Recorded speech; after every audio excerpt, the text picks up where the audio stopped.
ഓം നമോ ഭഗവതേ വാസുദേവായ. ശ്രീകൃഷ്ണായ നമഃ. ദശകം 71. യജ്ഞേഷു സർവേഷ്വപി നാമകേശി കേശീ സഭോജേഷു തിരിഷ്ടബന്ധു ത്വാം സിന്ധുജാവാപ്യൈതീവമത്വാ സംപ്രാപ്തവാൻ സിന്ധുജവാജിരൂപഃ. കംസൻ്റെ ഇഷ്ട സുഹൃത്തായ കേശി എന്നു പേരായ ഒരു അസുരൻ ഭഗവാനെ കൊല്ലാനായിട്ട് നിയോഗിക്കപ്പെട്ടു. അവൻ ഒരു കുതിരയുടെ രൂപത്തിലാണ് ഭഗവാനെ കൊല്ലാനായി വന്നത്. കേശിക്കൊരു പ്രത്യേകത എന്താ വെച്ചാൽ എല്ലാ പ്രയത്നങ്ങളിലും ഫലസിദ്ധി നേടിയവനാണ്. അവനൊന്നിന് പുറപ്പെട്ടാൽ ആ കാര്യം നേടും. ഇപ്പോൾ ഭഗവാനെ കൊല്ലാൻ പുറപ്പെട്ടാൽ അത് നേടും എന്നുള്ള ഉറപ്പോട് കൂടിയിട്ടാണ് ഒരു കുതിരയുടെ ആകൃതിയിൽ കുതിരയുടെ വേഷം ധരിച്ച് ഭഗവാനെ ആക്രമിക്കാനായിട്ട് വരിക ചെയ്യുന്നത്. കൊല്ലാൻ തന്നെയാണ് വരുന്നത്. പക്ഷേ കൊല്ലുക എന്നുള്ളത് സാധ്യമാവില്ല. ആർക്കും ഭഗവാനെ കൊല്ലാൻ സാധിക്കില്ല. മോഹം മനസ്സിൽ വെച്ചോളൂ, അത്ര തന്നെ. ഗന്ധർവതാമേഷഗതോപിരൂക്ഷൈർനാദൈ സമുദ്വേജിത സർവലോക ഭവദ്വിലോകാവധിഗോപവാടിം പ്രമർദ്യ പാപ പുനരാപതൽ ത്വം. വല്ലാത്ത ശബ്ദരൂക്ഷമായ കർണകഠോരമായ ശബ്ദങ്ങൾ ഉണ്ടാക്കിയിട്ട് ഗോപവാടി അവിടെ മുഴുവൻ എല്ലാവരും ഭയപ്പെട്ട് ഇങ്ങനെ ഇരിക്കുക. ഭഗവാനെ അങ്ങോട്ട് കാണണം, ഭഗവാനെ കണ്ടിട്ട് വേണം. അതിപ്പോൾ ആ രംഗം ഉണ്ടാക്കുക ചെയ്തത്. ഭഗവാൻ ഇങ്ങോട്ട് വരട്ടെ പുറത്തേക്ക്. അപ്പോൾ ഭഗവാനെ കണ്ടപ്പോൾ ഭഗവാന്റെ നേരെ അങ്ങോട്ട് ചാടി വീഴുകയാണ് ചെയ്യുന്നത്. താക്ഷ്യാർപ്പിതാഘ്രേസ്തവതാർക്ഷേഷ ചിക്ഷേപവക്ഷോ ഭുവി നാമപാദം ഭൃഗോ പദാഘാതകഥം നിശമ്യ സ്വേനാഭിശക്യം തദിതീവ മോഹൽ. ഭഗവാനെ കൊല്ലാൻ ആദ്യമായിട്ട് എന്താ വിചാരിച്ചാൽ ഭഗവാൻ അങ്ങോട്ട് ചവിട്ടുക, കാലങ്ങോട്ട് എറിഞ്ഞു ഭഗവാന്റെ നേർക്ക്. ഭഗവാൻ വാസ്തവത്തിൽ ഗരുഡൻ്റെ മുകളിൽ കയറിയിരിക്കുന്ന ആളാണ് ഭഗവാൻ. ഭഗവാന്റെ വാഹനമാണ് ഗരുഡൻ. അപ്പോൾ ആ ഗരുഡനെ ചവിട്ടും ഭഗവാൻ. ഭഗവാൻ ചവിട്ടി കയറിയ ഭഗവാന്റെ വാഹനമല്ലേ. ഇവനും എന്ത് ചെയ്തു? ഭഗവാനെ അങ്ങോട്ട് ചവിട്ടാം. ഭഗവാൻ വാസ്തവത്തിൽ ഗരുഡനല്ലേ ചവിട്ടുന്നത്. എന്നാൽ ഭഗവാനെ ചവിട്ടാൻ ഭഗവാന്റെ മാർഗത്തിൽ തന്നെ ചവിട്ടണം.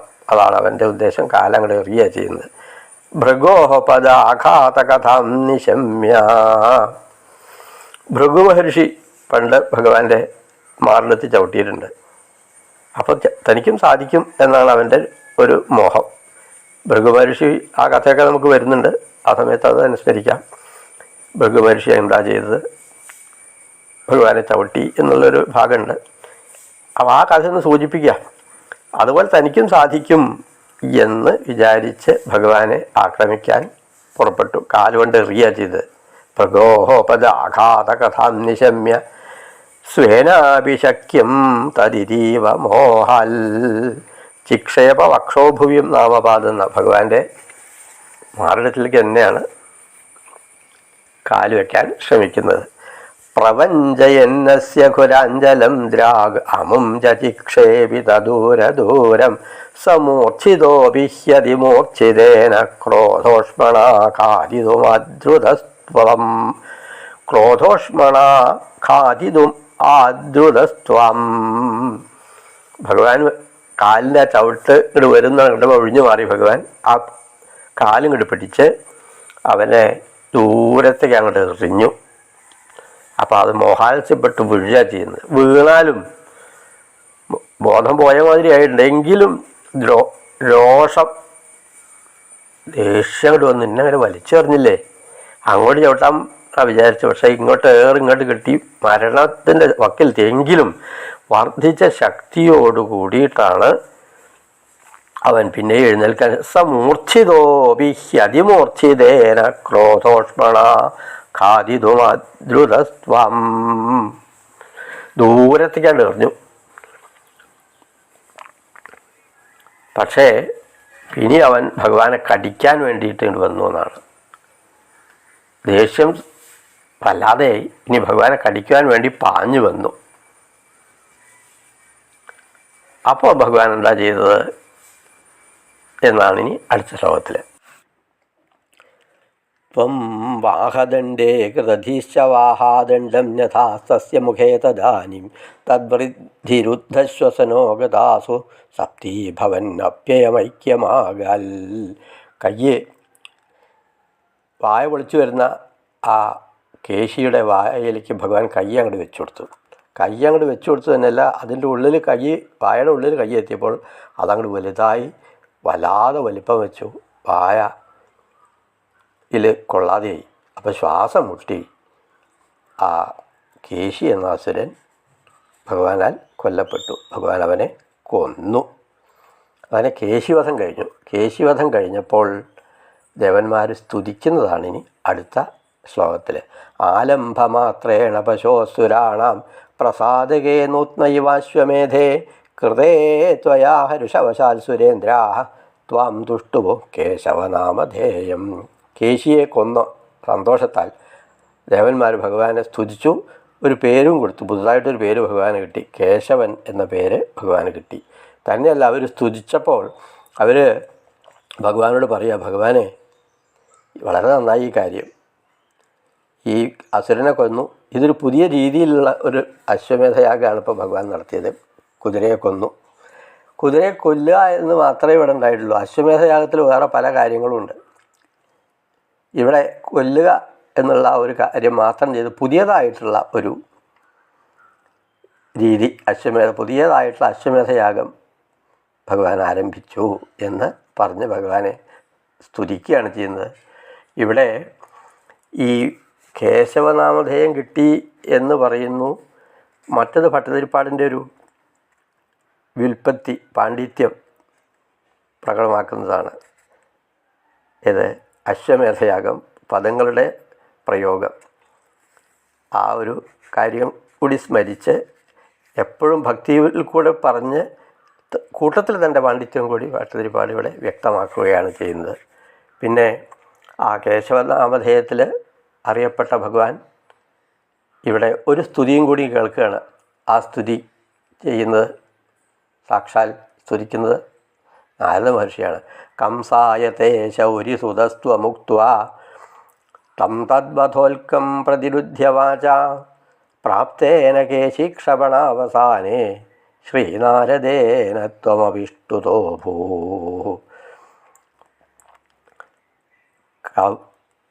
കംസവധത്തിന് താമസം വരാൻ പാടില്ല, പെട്ടെന്ന് നടക്കണം എന്നുള്ള കാര്യം മനസ്സിൽ ഉറപ്പിച്ചിട്ട് നാരദ മഹർഷി കംസനെ വന്ന് കണ്ടു പറഞ്ഞു, വസുദേവരുടെ പുത്രന്മാരാണ്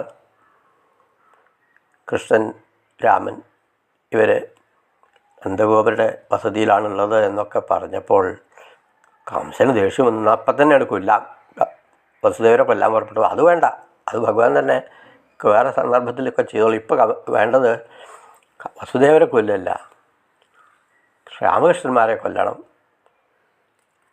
അവരെവിടെയാണെന്നുള്ളതൊക്കെ വ്യക്തമായിട്ട് പറഞ്ഞു. അവരെ എങ്ങനെ അങ്ങോട്ട് വരുത്താം എന്നുള്ള കാര്യങ്ങളൊക്കെ കംസനോട് നാരദ മഹർഷി പറയുന്നുണ്ട്. അങ്ങനെ കംസനെ വളരെയധികം ക്രുദ്ധനാക്കി, അല്ലെങ്കിൽ എത്രയും പെട്ടെന്ന് കംസവധം നടത്താനുള്ള ഒരു മാർഗം സ്വയം കണ്ടുപിടിക്കുക നാരദ മഹർഷി ചെയ്യുന്നത്.